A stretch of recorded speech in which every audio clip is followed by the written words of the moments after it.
जिस नाम का जप 4 मुखों वाले ब्रह्मा जी करते हैं, जिस नाम का जप देवताओं में अग्रगण्य गणेश जी करते हैं, जिस नाम का जप साक्षात पार्वती मैया करती हैं, और जिस नाम का जप साक्षात दुर्गा माता जी करती हैं, हर एक बुद्धिमान व्यक्ति को चाहिए कि वह भी इसी नाम का जप करे। जब इतने बड़े बड़े भक्त लोग, महान लोग भगवान के इसी नाम का, इसी मंत्र का जप करते हैं, तो हमें भी महाजनो येन गतः सपंथा, हमें भी भगवान के इसी नाम का, इसी मंत्र का जप करना चाहिए। सब लोग यही जपते हैं। प्रश्न होता है कि शिव जी, गणेश जी, माँ पार्वती मैया, ब्रह्मा जी, दुर्गा जी, ये सब लोग भगवान के इस नाम का जप क्यों करते हैं? तब हमारे वेद व्यास जी कहते हैं कि देखिए, इस घोर कलिकाल में भगवान के इसी नाम के जप के बल से ही भगवान की प्राप्ति होने वाली है, सारे दुखों से मुक्ति होने वाली है, इसी नाम जप से भगवान की प्राप्ति होने वाली है।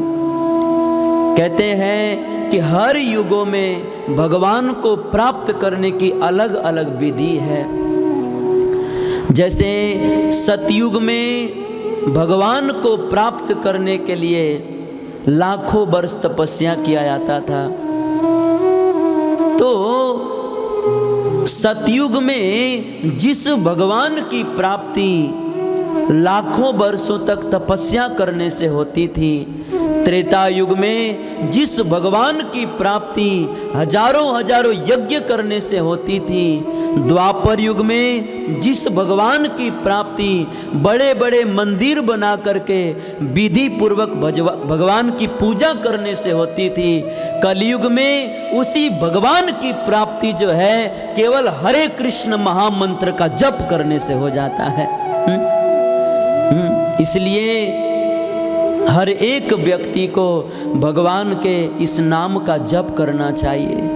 कृते ध्यायतो विष्णु त्रेतायाम यजतो मखैः द्वापरे परिचर्यायाम कलौ तद हरि कीर्तनात्। कलयुग में केवल इस नाम जप के प्रभाव से ही सारे दुखों से मुक्ति मिल जाती है और जीवन के अंत समय में भगवान की प्राप्ति हो जाती है। इस तरह से भगवान के नाम जप की बहुत बहुत महिमा है। इसलिए सब लोग जो है भगवान के नाम का माला लेकर जाइए, सब लोग झोली माला लेकर जाइए और रोज भगवान का नाम जप कीजिए। देखिए, इस संसार में बहुत दुख है, बहुत दुख है। आप देखिए, जीव जो है जब माँ के गर्भ में प्रवेश करता है तो उसे कितना दुख होता है। गरुड़ पुराण में लिखा है कि जब बच्चा जो है माँ के गर्भ में रहता है, उस समय अगर थोड़ा भी हिल जाता है तो बहुत दर्द होता है। गरुड़ पुराण में लिखा है, जैसे एक आदमी को 100 भिक्षु डंक मारे और उसे जितना दर्द होता है ना, उतना ही दर्द गर्भ में केवल बच्चा थोड़ा सा हिल जाता है तब होता है। गर्भ में बहुत दुख होता है। और इतना ही नहीं, माँ के गर्भ में रहना ही ये बहुत बड़े दुख की बात है। क्योंकि इतने से छोटे स्थान में मल मूत्र की थैली में 1-2 घंटा नहीं, 1-2 दिन नहीं, 1-2 महीना नहीं, 9-9 महीना तक रहना पड़ता है। और वो भी बच्चा जो है गर्भ में उल्टा लटका रहता है, सिर नीचे पांव ऊपर होता है। मलमूत्र की थैली में। आप तनिक विचार कीजिए, हम रास्ते से कहीं जाते हैं और रास्ते में अगर गंदगी पड़ी हो तो हम लोग जो है तुरंत नाक बंद कर लेते हैं और वहाँ से भाग जाते हैं। रास्ते में कोई नाला आता है, कोई गटर आता है तो तुरंत नाक बंद कर लेते हैं और वहाँ से भाग जाते हैं। लेकिन माँ के गर्भ में तो मलमूत्र की थैली में ही 9 महीना तक हम सबको रहना पड़ता है। और आश्चर्य की बात यह है कि बच्चा न तो नाक बंद कर सकता है और न तो गर्भ से निकलकर भाग सकता है। कितना कितना दुख होता होगा उस बच्चे को। बच्चे को गर्भ में बहुत पीड़ा होती है। इतना दुख होता है कि जीव रोते हुए भगवान से प्रार्थना करता है कि हे प्रभु, एक बार जो है आप मुझको इस गर्भ नरक से बाहर निकाल दीजिए। मैं सत्य कहता हूँ, मैं बाहर निकल कर के आपका खूब भजन करूँगा, आपके भक्तों की सेवा करूँगा। बस आप एक बार इस गर्भ नरक से मुझे बाहर निकाल दीजिए। भजीबो बलिया से संसार भीतरे, भूलिया रहिला तुम्ही अविद्या भरे। इतना इतना दुख होता है कि बच्चा बार बार भगवान से प्रार्थना करता है। और जिस गर्भ में बच्चे को इतना दर्द होता है, ऐसे गर्भ में हम लोग एक बार नहीं हजारों हजारों बार गए हैं। हमारे शास्त्रों में लिखा है, समुद्र में जितने बालू के कण हैं ना, उससे भी ज्यादा बार जो है हम लोग माँ के गर्भ में गए हैं। श्रीपाद शंकराचार्य जी कहते हैं, पुनरपि जन्म पुनरपि मरणम पुनरपि जननी जठरे शयनम। ऐसे गर्भ नरक में हम लोग हजारों बार लाखों बार गए हैं। गर्भ में बहुत दुख होता है। इतना ही नहीं, बच्चा जब गर्भ से बाहर निकलता है तो बच्चा जो है रोते रोते निकलता है। रोते रोते गर्भ से बाहर निकलता है। इसका मतलब यह है कि गर्भ में उसको बहुत कष्ट मिला है, इसीलिए वह रोते रोते बाहर आ रहा है। जैसे कोई व्यक्ति घर के अंदर से रोते रोते बाहर निकल रहा है, इसका मतलब यह है कि निश्चित ही उसे घर के भीतर जो है उसे बहुत दर्द मिला है। किसी ने उसे डांटा है, किसी ने मारा है, या उसे किसी ने कुछ कहा है, इसीलिए वह जो है घर के भीतर से रोते रोते बाहर निकल रहा है। वैसे ही बच्चा जो है गर्भ से रोते रोते बाहर निकलता है, इसका मतलब यह है कि उसे गर्भ के अंदर बहुत दुख मिला है, बहुत दुख मिला है। और इतना ही नहीं, बच्चा जब गर्भ से बाहर निकलता है उसके बाद भी उसे कितना कितना दुख होता है। बच्चा पलने में सोया है, उसे चींटी काट रही है, उसे खटमल काट रहे हैं। वह रो तो सकता है लेकिन माँ से कह नहीं सकता कि माँ मुझे चींटियाँ काट रही हैं, मुझे खटमल काट रहे हैं। वह माँ से कह नहीं सकता। बच्चे का पेट दर्द हो रहा है लेकिन वह एक बार भी माँ से कह नहीं सकता कि माँ मेरा पेट दर्द कर रहा है, मुझे दवाई दे दो ना। एक बार भी कह नहीं सकता। तो इस तरह से जब बच्चा गर्भ से बाहर निकल जाता है उस समय में बहुत दुख होता है। जन्म लेते समय बहुत दुख होता है। इसीलिए हमारे शास्त्रों में लिखा है, जन्म दुखम महादुखम। इस दुनिया में बच्चे को गर्भ में तो दुख होता ही है, गर्भ से बाहर निकलने के बाद भी दुख होता है। और हमारे शास्त्र कहते हैं कि इस संसार में और दुख की बात तो छोड़िए, जन्म लेना ही सबसे बड़ा दुख है। जन्म दुखम महादुखम। तो मेरा कहने का भाव यह है कि बच्चे को जन्म लेते समय दुख तो होता ही है, साथ ही साथ मरने के समय में भी बहुत दुख होता है। मरने के समय में भी बहुत दुख होता है। हमारे गरुड़ पुराण में लिखा है कि जीव जो है इस शरीर को छोड़ना नहीं चाहता है। मरने के समय जीव इस शरीर को छोड़ना नहीं चाहता, लेकिन यमराज जी के दूत जो है जबरदस्ती छुड़वाते हैं। उस समय आदमी जो है बोल भी नहीं पाता, क्योंकि जीवन के अंत समय में कफपित वात कंठ पर बैठे सुत ही बुलावत करते। जीवन के अंत समय में, मृत्यु के समय में हमारे कंठ पर कफ पित्त और वात आकर के बैठ जाते हैं। जीव चाह करके भी कुछ बोल नहीं सकता, कुछ बोल नहीं सकता। अब आप तनिक विचार कीजिए कि उस समय जीव जो है शरीर को छोड़ना नहीं चाहता, लेकिन यमराज जी के दूत जो है वो बहुत कठोरता से डांटते हुए, फटकारते हुए, मारते हुए जीव को इस शरीर से बाहर निकालते हैं, और जीव कुछ बोल भी नहीं सकता।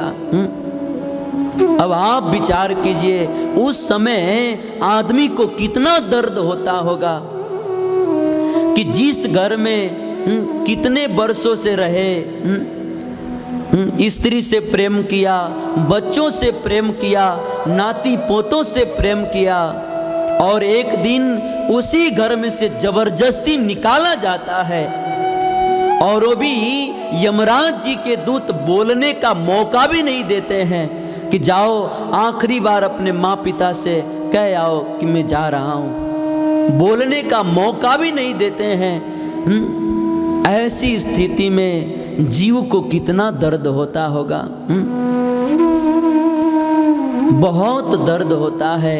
इसीलिए तो बड़े बड़े महात्मा लोग प्रार्थना करते हैं कि हे भगवान, जन्म जन्म मुनि जतन कराही, अंत राम कही आवत नाही। बड़े बड़े महात्मा लोग भगवान से प्रार्थना करते हैं, इतना तो करना स्वामी जब प्राण तन से निकले, मेरा सांवरा निकट हो, वो प्यारा बंशी बट हो, यमुना जी का तट हो, जब प्राण तन से निकले। संत लोग बार बार प्रार्थना करते हैं कि जब इस तन से प्राण निकले तब प्रभु आप खड़े रहना, आप मुस्कुराते हुए, बांसुरी बजाते हुए, सुंदर मुख कमल को दिखाते हुए खड़े रहना, क्योंकि प्रभु शरीर छोड़ते समय इतना दुख होता है कि उस दुख से बचने का एक ही उपाय है कि आप मुस्कुराते हुए खड़े हो जाएं, तो आपके मुस्कान को देखकर हम सब कुछ भूल जाएं। इसलिए आप जीवन के अंत समय में खड़े हो जाओ, सामने खड़े हो जाओ। तो मेरा कहने का भाव यह है कि जन्म लेते समय माँ के गर्भ में बहुत दुख होता है, और मरने के समय में भी अपार असह्य दुख होता है। अतः वेद व्यास जी कहते हैं कि इस दुनिया में कौन ऐसा बुद्धिमान व्यक्ति होगा, कौन ऐसा विवेकवान व्यक्ति होगा जो ऐसे अपार दुख में जन्म मरण के चक्कर में घूमना पसंद करेगा। अर्थात जो बुद्धिमान व्यक्ति होगा वह कभी भी इस जन्म मरण के बंधन में फंसना नहीं चाहेगा, वह तो इससे मुक्त होना चाहेगा। और जो लोग इस जन्म मरण के बंधन से मुक्त होना नहीं चाहते हैं ना, राम जी उनको बहुत कड़े शब्दों में कहते हैं, जो न तरे भवसागर मह नर समाज अस पाई, सोकृत निंदक मूढ़मती आत्महन गति जाई। जो इतना सुंदर मनुष्य का शरीर प्राप्त करके भी केवल भोग भोगने में ही लगे रहते हैं, संसार सागर से मुक्त होने के लिए, भवसागर से पार होने के लिए उपाय नहीं करते हैं, ऐसे लोग तो बहुत बड़े हत्यारे हैं, बहुत बड़े कसाई हैं। इसीलिए बुद्धिमान व्यक्ति को इस दुखमय जगत में रहने का प्लान नहीं बनाना चाहिए, इस दुखमय जगत से निकलने का उपाय करना चाहिए। और इस दुखमय जगत से निकलने का कलयुग में एक ही उपाय है, कलिजुग केवल नाम आधारा, सुमिरी सुमिरी नर उतर ही पारा। उपाय है। इसीलिए संत लोग कहते हैं ना, हरि नाम हरदम लिए जा, ये दुख की दवा है, पिए जा, हरि नाम हरदम। नाम प्रभु का है तारन हारा, सुमिरी सुमिरी नर उतर ही पारा। यही ज्ञान देना और यही तो लिए जा, ये दुख की दवा है, पिए जा, हरि नाम हरदम। इस दुखमय जगत से मुक्त होने का एक ही उपाय है, भगवान का नाम। अतः सब लोग जो है भगवान के नाम का जप कीजिए, सब लोग भगवान के नाम का झोली माला लेकर के जाइए और भगवान के नाम का जप कीजिए।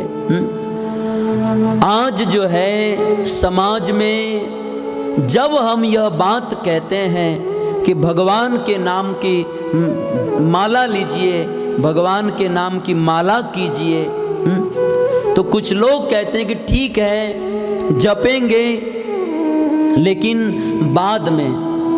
आप कहते हो कि ठीक है जप करना चाहिए तो जपेंगे, लेकिन बाद में क्या है ना कि अभी बहुत सारा काम है, बच्चे की पढ़ाई चल रही है, बेटी का विवाह करना है, बहुत सारा काम है, इसीलिए बाद में जप करेंगे।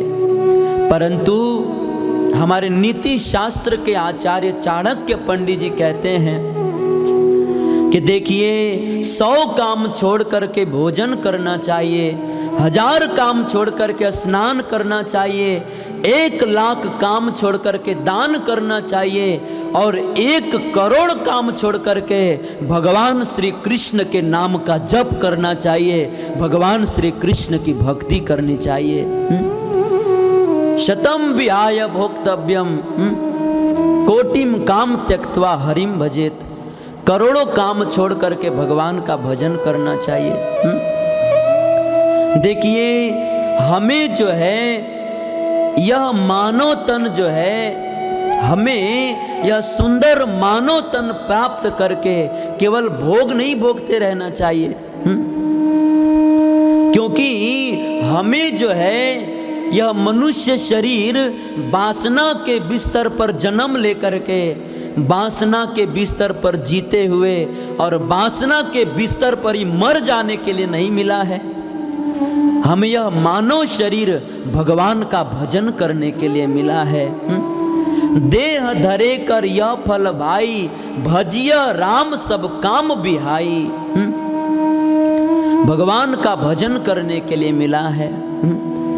जैसे हमारे गुरु महाराज जी कहते हैं कि जैसे सुबह के समय में मंजन जरूरी है, जैसे दोपहर के समय में भोजन जरूरी है, और जैसे रात्रि के समय में शयन जरूरी है, वैसे ही इस दुनिया में हर एक व्यक्ति के जीवन में भगवान का भजन जरूरी है। भगवान का भजन जरूरी है। इसलिए सब लोग भगवान के नाम की माला लेकर जाइए, भगवान के नाम का जप कीजिए। कभी कभी कुछ लोग कहते हैं कि ठीक है हम जप करेंगे, लेकिन अभी जो है ना बुढ़ापे में जप करेंगे। ठीक है, आप कहते हो जप करना चाहिए, बहुत अच्छा है, परंतु क्या है कि अभी तो जवान है, ये सब काम तो बुढ़ापे में करना चाहिए, इसलिए बुढ़ापे में करेंगे। लेकिन प्रहलाद महाराज जी कहते हैं कि नहीं नहीं, कौमार आचरित प्राज्ञो, भगवान का भजन जो है बुढ़ापे में नहीं, भगवान का भजन जो है बाल्यावस्था से ही करना चाहिए, बचपन से ही करना चाहिए। क्योंकि हम बूढ़ा होंगे इसकी क्या गारंटी है? हम बूढ़ा होंगे इसकी गारंटी ही क्या है?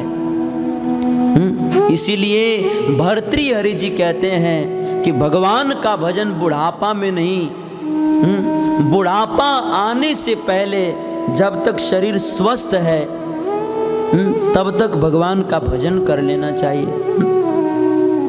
वे कहते हैं यावत स्वस्थम इदम कलेवरम यावच दुरे जरा यावच इंद्रिया शक्तिर प्रतिहता यावक क्षय युनायुषः आत्मश्रेयसी प्रयत्नो महान।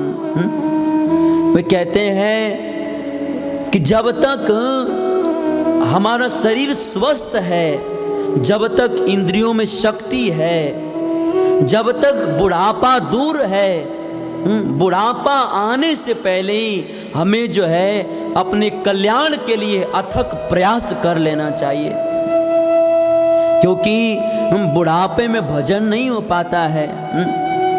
शंकराचार्य जी कहते हैं अंगम गलितम पलितम मुंडम दसन विहिन्नम जातम तुंडम वृद्धो याति गृहीत्वा दंडम तदपि न मुंचति आशा पिंडम भज गोविंदम गोविंदम भज मूढ़मते। शंकराचार्य जी कहते हैं वृद्धावस्था में आदमी की सारी इंद्रियां जो है कमजोर हो जाती हैं, आंखें देखना बंद कर देती हैं, पांव चलना बंद कर देती हैं, कान सुनना बंद कर देती है, जीभ बोलना बंद कर देती है। ऐसी अवस्था में हम भगवान का नाम कैसे लेंगे? कैसे भगवान का नाम लेंगे? और सबसे बड़ी बात तो यह है कि हम लोग जो है बूढ़ा होंगे इसकी क्या गारंटी है? कोई गारंटी नहीं है, जीवन का कोई भरोसा नहीं है। इसीलिए संत लोग गाते हैं ना, क्या भरोसा है इस जिंदगी का, क्या भरोसा है इस जिंदगी का, साथ देती नहीं है किसी का। सम्मा बुझ जाएगी जलते जलते, सांस थम जाएगी जलते जलते, शम्मा बुझ जाएगी जलते जलते, सांस थम जाएगी चलते चलते, नाम रह जाएगा आदमी का, साथ देती नहीं है किसी का। कोई भरोसा नहीं है। इसीलिए तो संत लोग कहते हैं ना, क्षण भंगुर जीवन की कलिका, कल प्रातः को जाने खिली न खिली, मलयागिरि की शुचि शीतल मंद, सुगंध समीर चली न चली। कलिकाल कुठार लिए फिरता, तन नम्र से चोट झिली न झिली। रटले हरि नाम अरि रसना, फिर अंत समय तू हिली न हिली। क्षण भंगुर जीवन की कलिका, कल प्रात को जाने खिली न खिली। हमारा जो है जीवन का कोई भरोसा नहीं है, क्षण भंगुर जीवन है। इसीलिए हमें यह नहीं विचार करना चाहिए कि हम बुढ़ापे में भगवान का भजन करेंगे, नहीं। हमें प्रहलाद महाराज जी कहते हैं बाल्यावस्था से ही भगवान का भजन करना चाहिए।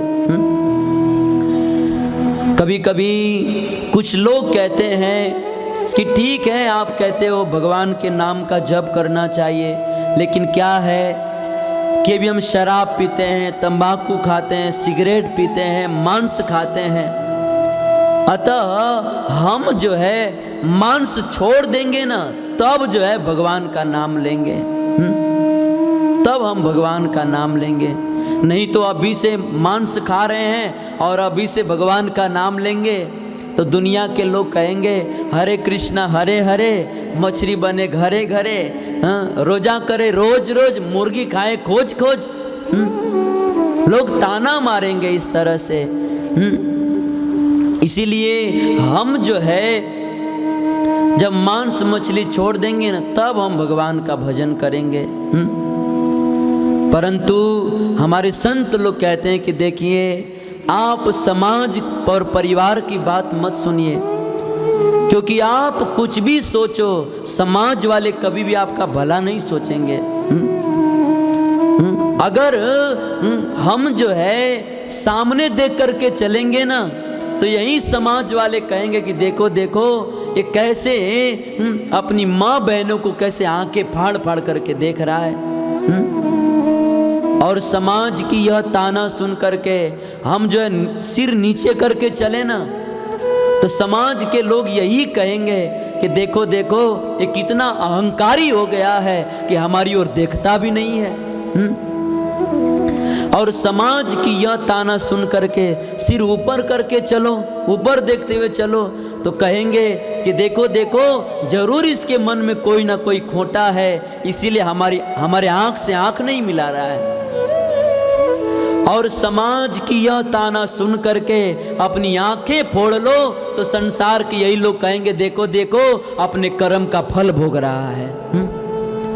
सामने देखकर चलो तो भी भला नहीं, नीचे देख करके चलो तो भी भला नहीं, ऊपर देखकर चलो तो भी भला नहीं।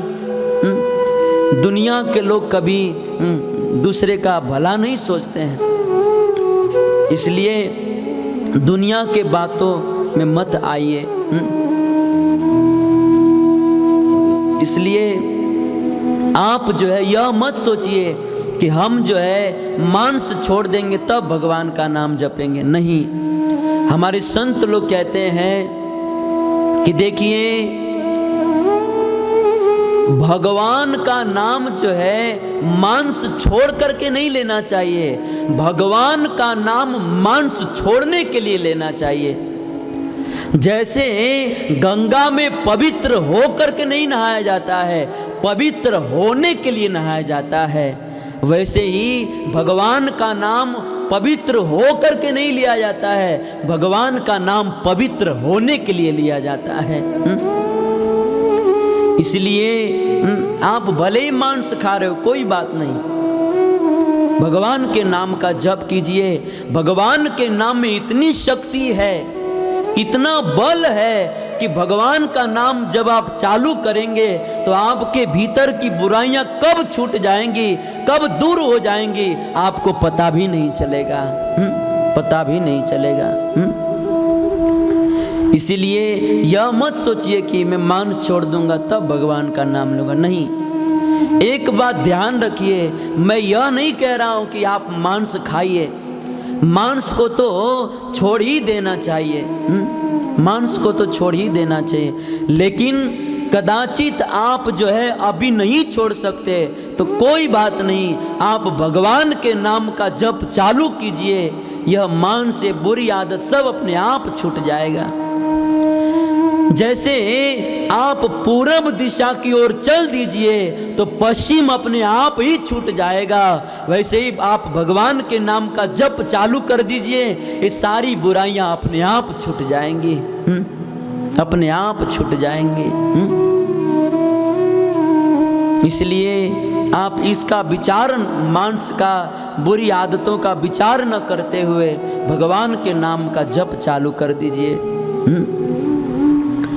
कभी कभी कुछ लोग कहते हैं कि ठीक है भगवान का भजन करेंगे, लेकिन अभी क्या है ना, बहुत बहुत दुख है, दुख खत्म हो जाएगा ना तब भगवान का भजन करेंगे।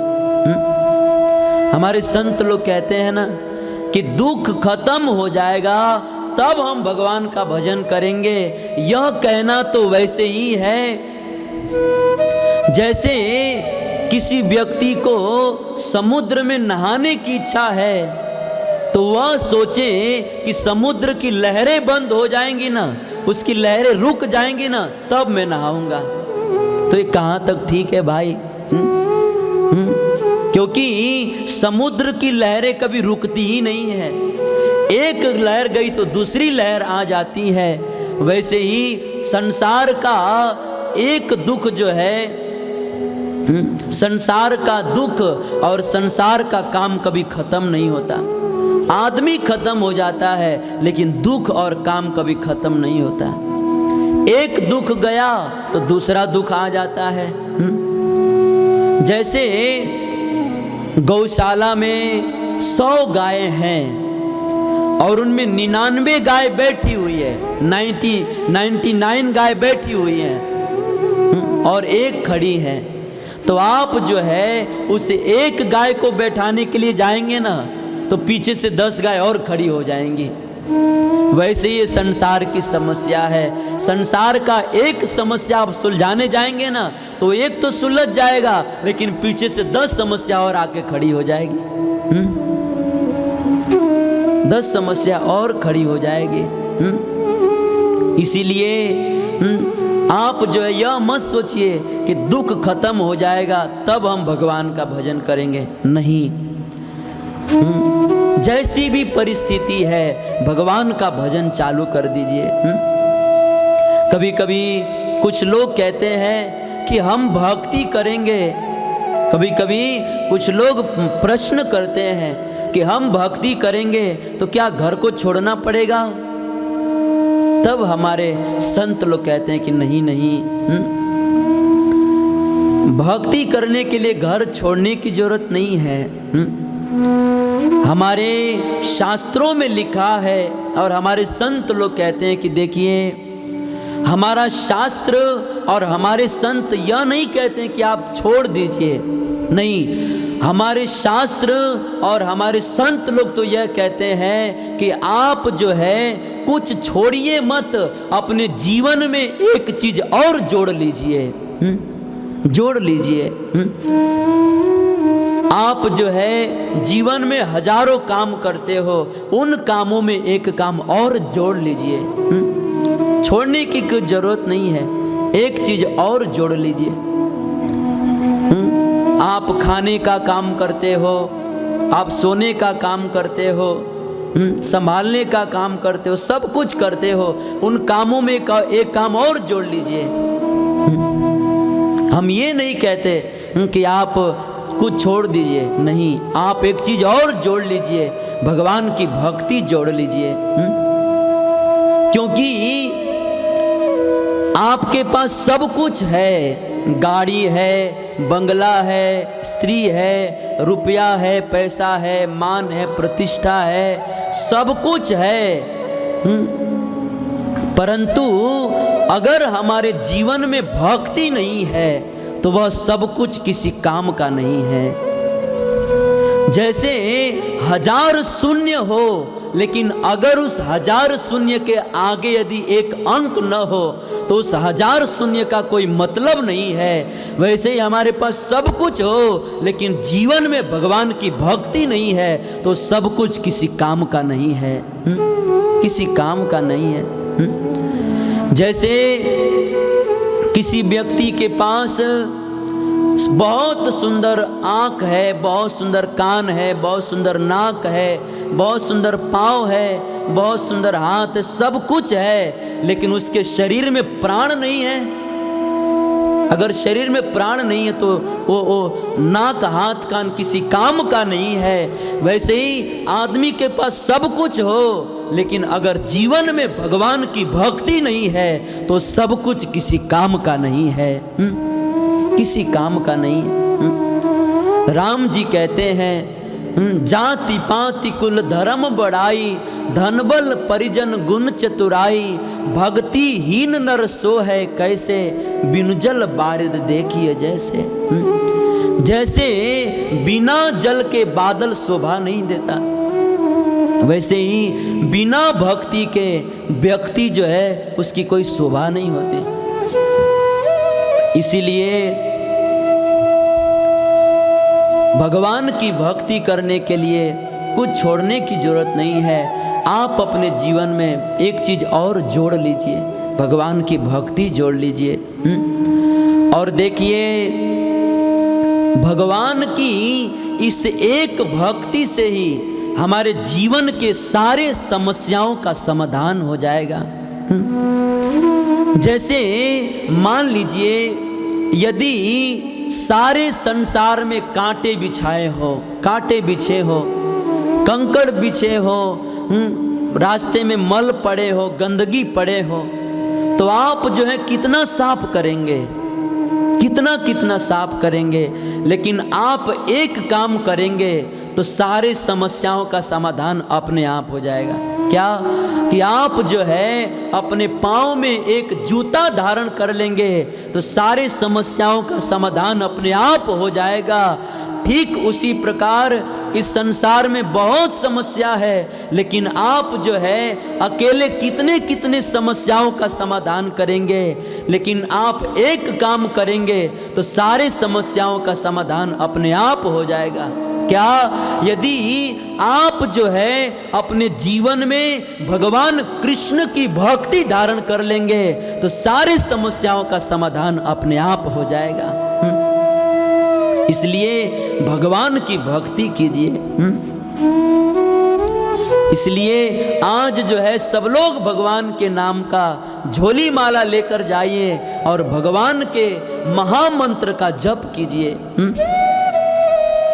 देखिए, जब जीवन में अच्छे विचार आते हैं ना, या कोई संत महात्मा अच्छे विचार देते हैं ना, तो उसे तुरंत कर लेना चाहिए। कल कल कह करके टालना नहीं चाहिए।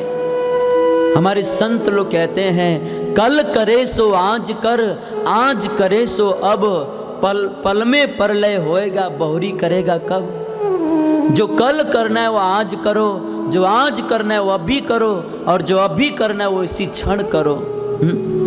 लेकिन दुनिया के लोगों ने एक अलग दोहा बना के रखा है, आज करना सो कल करो, कल करना सो परसों, जल्दी जल्दी क्या पड़ी है, जीना है बहुत बरसों।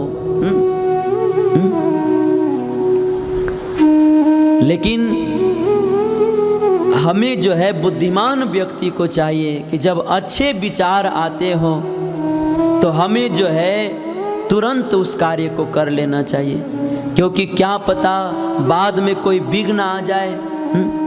कहावत है ना कि जब लोहा गर्म हो उसी समय हथौड़ा मार देना चाहिए। वैसे ही जब अच्छे विचार आते हैं तो तुरंत कर लेना चाहिए। क्या पता तुरंत नहीं करे तो बाद में कोई विघ्न आ जाए। जैसे दशरथ जी के मन में विचार आया कि मैं राम को राजा बना दूं, राम को राज सिंहासन सौंप दूं। लेकिन यह विचार तो बहुत अच्छा आया, लेकिन उन्होंने कल के ऊपर छोड़ दिया कि अच्छा मुहूर्त आएगा ना तब मैं उसको राजा बनाऊंगा। और जब उन्होंने कल के ऊपर छोड़ा तो राम राज जो है 14 वर्ष पीछे टल गया। 14 वर्ष के लिए प्रभु को वन में चले जाना पड़ा। इसीलिए इन शास्त्रों के प्रसंगों से यह शिक्षा मिलती है, सीख मिलती है कि जब भी हमारे जीवन में अच्छे विचार आए उसे तुरंत कर लेना चाहिए। यह जो है रावण के जीवन का अनुभव है, रावण के पूरे जीवन का यही अनुभव है। हमारे पुराणों में कथा है कि जब रावण भगवान के बाण से घायल होकर के भूमि पर गिर पड़ा, उस समय राम जी ने लखन जी से कहा कि लखन, आप रावण के पास जाओ, वो महाज्ञानी है, उससे ज्ञान ग्रहण करो। अब लखन जी की तो इच्छा नहीं थी, लेकिन चूंकि भगवान ने कह दिया तो भगवान की आज्ञा वो कैसे टाल सकते हैं। लखन जी गए और सिर के पास खड़े हो गए। उस समय रावण ने अपना मुख घुमा लिया। लखन जी दौड़े दौड़े प्रभु के पास गए। लखन जी ने कहा कि देखो देखो भैया, रस्सी जल गई लेकिन गांठ नहीं गई है अभी तक। मर गया लेकिन अभी तक इसका अभिमान गया नहीं। उस समय राम जी ने कहा कि लखन, तुम उससे ज्ञान ग्रहण करने के लिए जा रहे हो तो ज्ञान ग्रहण की भी एक विधि है। ज्ञान सिर के पास खड़े होकर के नहीं, चरणों के पास बैठ करके ग्रहण किया जाता है। जाओ चरण के पास बैठो। अब जो है लखन जी रावण के पास गए, चरणों के पास खड़े हो गए। लखन जी ने कहा कि रावण, आप हमें ज्ञान दीजिए। उस समय रावण ने लखन जी से कहा कि लखन,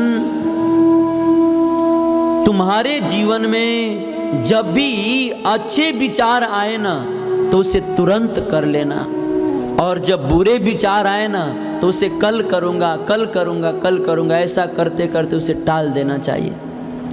लेकिन जब अच्छे विचार आए तो उसे तुरंत कर लेना चाहिए। लखन, आज जो है मैं इस धरती पर पड़ा हुआ हूँ, मेरे 1 लाख पुत्र 1.25 लाख नाती हैं, परंतु आज जो है मेरे शरीर को कोई आग देने वाला नहीं है। तुम्हें पता है क्यों? क्योंकि मेरे जीवन में जब अच्छे विचार है तो उसे मैंने किया नहीं, और जब बुरे विचार है उसे तुरंत कर दिया। मेरे जीवन में एक बार बहुत अच्छा विचार आया था कि मैं जो है स्वर्ग में जाने के लिए सीढ़ी बना दूं, ताकि लोगों को स्वर्ग में जाने के लिए बहुत तपस्या न करना पड़े। और मैं काम कर भी सकता था, लेकिन मैंने टाल दिया कि मैं कल करूँगा। और एक बार मेरे मन में विचार आया कि मैं स्वर्ग के खारे समुद्र के खारे जल को मैं मीठा बना दूं। और मैं जो है यह कार्य कर भी सकता था, लेकिन मैंने सोचा कि कल करूँगा। लेकिन कल कल करते करते देखो लखन, आज काल आ गया। आज मैं मर रहा हूँ। तो मेरे जीवन में अच्छा विचार आया तो उसे मैंने किया नहीं, और जब बुरे विचार आए, सीता को हरण करने का विचार आया तो मैंने उसे तुरंत कर दिया। इसीलिए आज जो है मैं मारा गया, मारा गया। लखन, मेरे 1 लाख पुत्र थे, 1.25 लाख नाती थे, लेकिन आज मुझे मेरे शरीर को आग देने वाला कोई नहीं बचा। इसीलिए लखन, ये जो है मेरे बुरे विचारों का परिणाम है। जब बुरे विचार आए तो मैंने तुरंत कर लिया। ये मेरे बुरे विचारों का परिणाम है। इसलिए लखन, मैंने जो गलती किया वह गलती आप मत करना। आपके जीवन में विचार आए उसे तुरंत कर लेना, उसे तुरंत कर लेना। इस तरह से रावण ने श्री लखन जी को अपने पूरे जीवन का अनुभव बताया। तो मेरा सब कुछ कहने का भाव यह है कि जब भी जीवन में अच्छे विचार आते हैं भगवान का भजन करने का, उनकी भक्ति करने का, तो हमें जो है समय मुहूर्त को न देखते हुए उस कार्य को तुरंत कर लेना चाहिए। आज इस भागवत कथा के माध्यम से अच्छे विचार का उदय हुआ है तो तुरंत कर लेना चाहिए। देखिए, इस दुनिया में व्यक्ति को सुखमय जीवन प्राप्त करने के लिए 4 लोगों के कृपा की जरूरत होती है। सबसे पहला गुरु कृपा, दूसरा शास्त्र कृपा, और तीसरा भगवत कृपा, और चौथा जो है आत्म कृपा। सुखमय जीवन जीने के लिए इन 4 कृपा की जरूरत है। और हमारे संत लोग कहते हैं ना कि इन 4 कृपाओं में हमें सुखमय जीवन जीने के लिए इन 4 कृपाओं में सबसे बड़ी कृपा कौन सी है पता है? सबसे बड़ी कृपा गुरु कृपा भी नहीं, शास्त्र कृपा भी नहीं, भगवान की कृपा भी नहीं। सुखमय जीवन बिताने के लिए सबसे पहली कृपा है आत्म कृपा। आत्म कृपा। इसलिए अगर जो है आप सुखमय जीवन बिताना चाहते हैं तो आप जो है आत्म कृपा कीजिए। आत्म कृपा अर्थात आप जो है खुद के ऊपर पहले खुद दया कीजिए। आप जो है पहले खुद के ऊपर खुद कृपा कीजिए। क्योंकि जब आप ही अपने ऊपर कृपा नहीं करेंगे तो फिर दूसरा आपके ऊपर कैसे कृपा करेगा? जब आपको अपने ऊपर खुद को दया, जब खुद को खुद के ऊपर दया नहीं आ रही है तो फिर दूसरा आपके ऊपर कैसे दया करेगा? इसीलिए सबसे पहले आप ही अपने ऊपर कृपा कीजिए।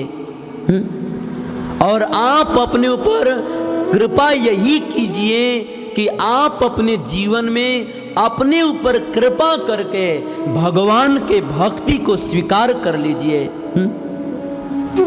आप सबसे पहले अपने ऊपर आप ही कृपा कीजिए और कृपा करके अपने जीवन में भक्ति को स्वीकार कर लीजिए।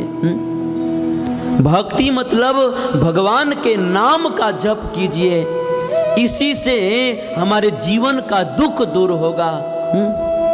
इसी से हमारे जीवन का दुख दूर होगा।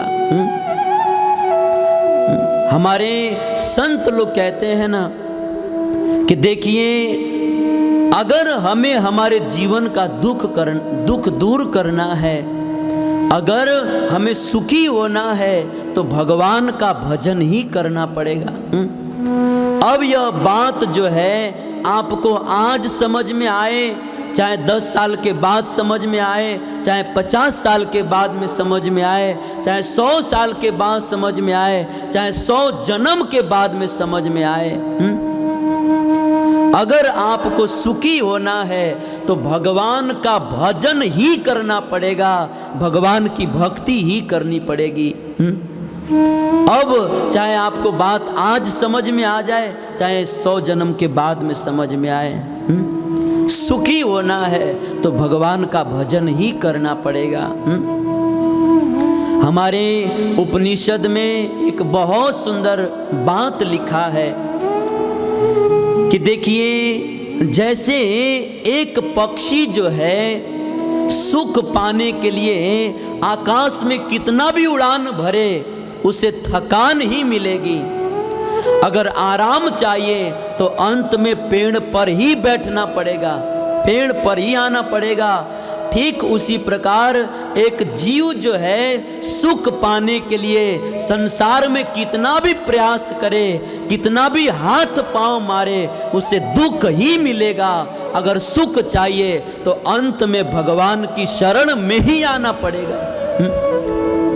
अंत में भगवान की शरण में आना पड़ेगा। तो जो काम बाद में करना है वह आज से ही क्यों नहीं करते हैं? आज से ही क्यों नहीं करते? एक बार जब सिकंदर किसी देश पर चढ़ाई करने के लिए जा रहा था। उस समय चढ़ाई से पहले अपने मित्र से मिलने के लिए गया। उस समय उसके मित्र ने एक बहुत सुंदर प्रश्न किया कि सिकंदर, तुम देश को जीत करके क्या करना चाहते हो? सिकंदर ने कहा, मुझे बहुत सारा धन मिलेगा। मित्र ने पूछा, तुम धन का क्या करोगे? सिकंदर ने कहा, मैं बहुत बड़ा अद्वितीय राजमहल बनाऊंगा, राजमहल बनाऊंगा। मित्र ने पूछा, अच्छा सिकंदर, तुम आलीशान राजमहल बनाकर क्यों बनाना चाहते हो? आलीशान राजमहल क्यों बनाना चाहते हो? सिकंदर ने बोला कि मैं जो है इसलिए बनाना चाहता हूँ ताकि मैं उसमें बैठ के आराम करूँगा, सोऊंगा। उस समय सिकंदर के मित्र ने डांटते हुए कहा कि अरे मूर्ख, तू जो है जो आराम युद्ध करने के बाद करेगा वह आराम तू आज से ही क्यों नहीं करता है? किसने रोका है तुम्हें? जो काम 10 साल 15 साल के बाद करना है वो काम तुम आज से ही क्यों नहीं करते हो? यह बात छोटी है लेकिन बड़े काम की बात है। इसी तरह से जब सुख के लिए भगवान की शरण में आना पड़ेगा, तो जब बाद में आना ही है तो आज से ही क्यों ना आ जाए? जब बाद में सुखी होने के लिए भगवान की भक्ति ही करनी पड़ेगी, तो जो बाद में करना है वो आज से ही क्यों नहीं करते? आज से ही क्यों नहीं करते?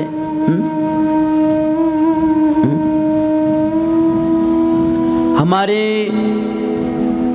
संत लोग कहते हैं कि देखिए, आज तक जो है हम लोगों ने सुखी होने का लाखों प्रयास किया, परंतु आज तक हम सुखी नहीं हो पाए। लेकिन अब इस व्यास पीठ से एक मैं बात कहना चाहूँगा कि आपने आज तक तो अपने मन से सुखी होने का लाखों प्रयास किया, परंतु आज तक सुखी नहीं हो पाए। लेकिन अब जो है इस शास्त्र की और इस कथा की एक बात मानिए कि आप भगवान की भक्ति करके देखिए। अब तक आपने अपने मन की बात सुनी, अब जो है एक बार इस सत्संग की बात मान करके देखिए। जरूर जीवन में सुख आएगा, जरूर जीवन में सुख आएगा। इसलिए भगवान के नाम का जप कीजिए, भगवान की भक्ति कीजिए, क्योंकि भगवान का नाम जप करने की बहुत बहुत महिमा है। हमारे शास्त्रों में लिखा है कि जब कोई व्यक्ति भगवान के नाम का जप करने का संकल्प भी करता है ना, कि मैं कल से भगवान के नाम का जप करूंगा, उस समय नरक लोक में और ब्रह्मा जी के ब्रह्म लोक में दो घटना घटती है। नरक लोक में क्या घटना घटती है? हमारे शास्त्रों में लिखा है कि जब कोई व्यक्ति भगवान के नाम का जप करने का केवल संकल्प मात्र लेता है ना, उस समय यमराज जी अपने चित्रगुप्त को बुलाते हैं और कहते हैं कि चित्रगुप्त, आज जो है एक आदमी ने भगवान के नाम का जप करने का संकल्प लिया है, इसीलिए उसने आज तक जितना भी पाप किया है उसके पापों का खाता जो है जला करके कचरे के पेटी में डाल दीजिए। ये है भगवान के नाम का जप करने का संकल्प की महिमा, संकल्प करने की इतनी महिमा है। ये नरक लोक में घटना घटती है। और ब्रह्मलोक में क्या घटना घटती है? जब कोई व्यक्ति भगवान के नाम का जप करने का संकल्प मात्र करता है कि मैं कल से भगवान के नाम का जप करूंगा, ब्रह्मा जी जो है ब्रह्मलोक में उस नाम जापक भक्त के लिए सुंदर पुष्पों की माला बनाना चालू कर देते हैं, उसके लिए आरती की थाली सजाना चालू कर देते हैं। क्योंकि ब्रह्मा जी सोचते हैं कि जिसने भी हमारे प्रभु के नाम का जप करने का संकल्प लिया है, निश्चित ही वह जीवन के अंत समय में भगवान के पास जाएगा, और मेरे ब्रह्म लोक से होकर के जाएगा ना, तो मैं उसको माला पहना करके, मैं उसकी आरती उतार करके, प्रणाम करके उसको मैं भगवान के पास भेजूंगा। इसीलिए ब्रह्मा जी उसके लिए माला की तैयारी करने लगते हैं। ये है भगवान के नाम के जप करने की महिमा नहीं, जप करने का केवल संकल्प करते हैं उसकी महिमा है। फिर भगवान का नाम जप करेंगे उसकी क्या महिमा होगी। हमारे शास्त्रों में लिखा है, गो कोटि दानम गृहणेषु काशी माघे प्रयाग यदि कल्पवास यज्ञायुतम मेरु सुवर्ण दानम गोविंद नाम न भवेच्च तुल्यम। कहते हैं ग्रहण के समय में काशी में जाकर के करोड़ों गैयाओं का दान किया जाए, माघ के महीने में प्रयागराज में जाकर अनंत कल्पों तक वास किए जाए, हजारों यज्ञ कर लिए जाए, सोने के अनंत पहाड़ दान किए जाए, इन सब का जो फल होगा वह सब फल मिला करके हमारे भगवान गोविंद के एक नाम के भी बराबर नहीं हो सकता। ये है भगवान के नाम की महिमा। इतना ही नहीं, हमारे शास्त्रों में लिखा है, जब कोई भक्त बैठ करके भगवान का नाम लेता है तो भगवान खड़े हो जाते हैं, जैसे कोई सेवक स्वामी के सामने खड़ा हो जाता है। और जब कोई भक्त खड़ा होकर के भगवान का नाम लेता है तो भगवान जो है उसके सामने नाचने लगते हैं। और जब कोई भक्त नाचते हुए भगवान का नाम लेता है तो भगवान कूद करके उस भक्त के हृदय में बैठ जाते हैं। ये है भगवान के नाम के जप की महिमा। इसलिए सब लोग जो है भगवान के इस नाम का माला लेकर जाइए और भगवान के नाम का जप कीजिए। और देखिए, मैंने यहाँ पर 7 दिनों तक जो भी आपको कथा सुनाया उसके पीछे मेरा एक ही भाव है कि आप जो है भगवान से जुड़ जाइए, भगवान के नाम लेने लग जाइए। ये हरिनाम जो है सारे वेद पुराण सबका सार है। और मैंने जो 7 दिन में कथा सुनाई उसका भी सार यही है। और मैंने जो भी कथा सुनाई उसके पीछे एकमात्र मेरा भाव यही है कि आप जो है भगवान से जुड़ जाइए। जैसे एक डॉक्टर जो है रोगी से कहता है कि देखो तुम वहाँ जाना, वहाँ मत जाना, ये खाना वो मत खाना, ऐसे रहना वैसे मत रहना, ये करना वो मत करना। डॉक्टर जो है एक रोगी को इस तरह से बहुत सारे विधि और निषेध बताता है, लेकिन इन सारे विधि और निषेधों को बताने के पीछे डॉक्टर का एक ही भाव होता है कि इस रोगी का रोग ठीक हो जाए। वैसे ही एक वक्ता जो है यहाँ की बात, वहाँ की बात, ये बात, वो बात, ऐसी बात, वैसी बात, बहुत सारी बातें बताता है, लेकिन यह सब बातों को बताने के पीछे वक्ता का एक ही भाव होता है कि जीव का भवरोग ठीक हो जाए, जीव भगवान का नाम लेने लग जाए, जीव भगवान से जुड़ जाए, जीव हमेशा हमेशा के लिए सुखी हो जाए। एक वक्ता का यही भाव होता है, मेरा भी यही भाव है। जो भी मैंने बताया उसका एक ही भाव है कि आप भगवान से जुड़ जाइए, भगवान के नाम का जप चालू कर दीजिए, क्योंकि यही सारे शास्त्रों का सार है, सबका सार यही है। हमारे संत लोग कहते हैं, अलप तो अवधि जीव की, तामे बहु सोच पोच, करीबे को बहुत है, काह काह कीजिए पार ना पुराण हूँ को वेदन को अंत नहीं, बानी तो अनेक चित्त कहाँ कहाँ दीजिए, काव्य की कला अनंत छंद को प्रबंध बहुत, राग तो रसीले रस कहाँ कहाँ पीजिए, लाखन में एक बात तुलसी बताए जात, जन्म जो सुधारा चाहो तो राम नाम लीजिए। अगर जन्म सुधारना चाहते हैं तो भगवान का नाम जप कीजिए, इसी से हमारा कल्याण होगा।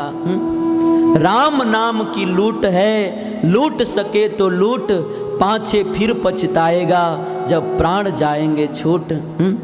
भगवान के नाम का जप कीजिए, इसी से हमारा कल्याण होगा।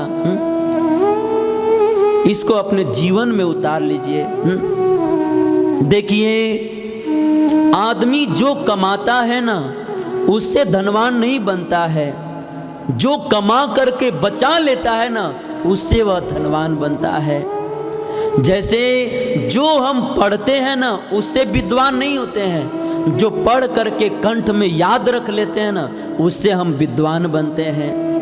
जैसे जो हम खाते हैं उससे बलवान नहीं बनते, जो खा करके पचा लेते हैं ना उससे हम बलवान बनते हैं। ठीक उसी प्रकार हम जो सुनते हैं ना उससे हमारे जीवन में परिवर्तन नहीं आता है। हम सुन करके जो बात अपने जीवन में उतार लेते हैं ना उससे हमारे जीवन में परिवर्तन के फूल खिलते हैं। इसीलिए आपने आज की कथा में जो भी सुना है उसको अपने जीवन में उतार लीजिए।